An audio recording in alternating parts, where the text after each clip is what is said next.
Hi hello ನಮಸ್ತೆ. ನಾನೀಗ ತೋರಿಸ್ತಿರೋ ದೇವ್ರು ಬಂದು ಹೊಳೆದುಬ್ಬಗ್ಲೇಶ್ವರ ಸ್ವಾಮಿ ದೇವಸ್ಥಾನ ಅಂತ. ಇದು ಇರೋದು ಆನೇಕಲ್ ಹತ್ರ ತಮ್ಮನಾಯಕನಹಳ್ಳಿ ಎಂಬ ಹಳ್ಳಿಯಲ್ಲಿ. ಈ ದೇವರು ಶಿವನ ಸ್ವರೂಪವಾಗಿದೆ.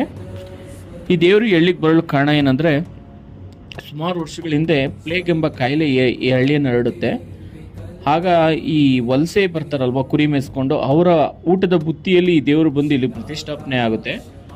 ಈ ದೇವ್ರ ವಿಶೇಷ ಏನಂದರೆ, ಸೋಮವಾರ ಒಂದು ತುಂಬ ಭಕ್ತಾದಿಗಳು ಬಂದು ಇಲ್ಲಿ ಪೂಜಿಸ್ತಾರೆ. ದೇವರು ಪ್ರಸಾದವಾಗಿ ಹೂವನ್ನು ಕೊಡುತ್ತೆ. ಇಲ್ಲಿ ಅಂದ್ಕೊಂಡಿದ್ದಾಗುತ್ತೆ ಎಂಬ ನಂಬಿಕೆ ಸುಮಾರು ಜನದಲ್ಲಿ ಇದೆ, ಹಾಗೂ ಆಗಿದೆ ಸಹ. ಈ ದೇವರು ವರ್ಷಕ್ಕೊಂದ್ಸರಿ ಇಲ್ಲಿ ಜಾತ್ರೆ ನಡೆಯುತ್ತೆ.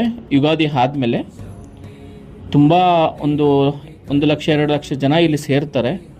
ತುಂಬ ಅದ್ಧೂರಿಯಾಗಿ ನಡೆಯುತ್ತೆ. ಈ ದೇವರು ತುಂಬ ಪವರ್ಫುಲ್ ಇದೆ. ಇಲ್ಲಿ ಮೈ ಮೇಲೆ ದೇವ್ರು ಬರೋದಾಗಿರಲಿ ಅಥವಾ ಪ್ರಸಾದ ಕೊಡೋದಾಗಿರಲಿ ಎಲ್ಲ ತುಂಬ ಜನ ನಂಬ್ತಾರೆ. ಇಲ್ಲ ಅಂದ್ಕೊಂಡಿದ್ದು ಆಗುತ್ತೆ ಅನ್ನೋದು 99% ನಿಜ. ಒಂದ್ಸರಿ ಟ್ರೈ ಮಾಡಿ ನೀವು ಹೋಗಿ. Thank you. Please subscribe my channel. ತುಂಬ ಜನ ನೋಡ್ತಾ ಇದ್ದೀರಾ, ನನ್ನ ಚಾನಲ್ ಸಬ್ಸ್ಕ್ರೈಬ್ ಮಾಡ್ಕೊತಾ ಇಲ್ಲ. ಪ್ಲೀಸ್ ಸಬ್ಸ್ಕ್ರೈಬ್ ಮಾಡಿ, ಸಪೋರ್ಟ್ ಮಾಡಿ. Thank you.